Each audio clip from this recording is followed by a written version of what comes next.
ang aking kambing.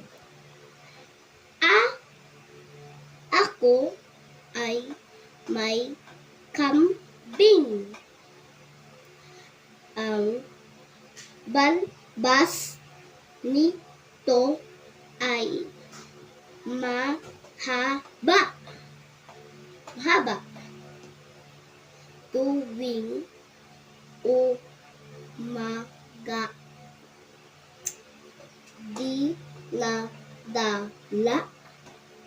ko ito sa bukid. Masaya itong kumakain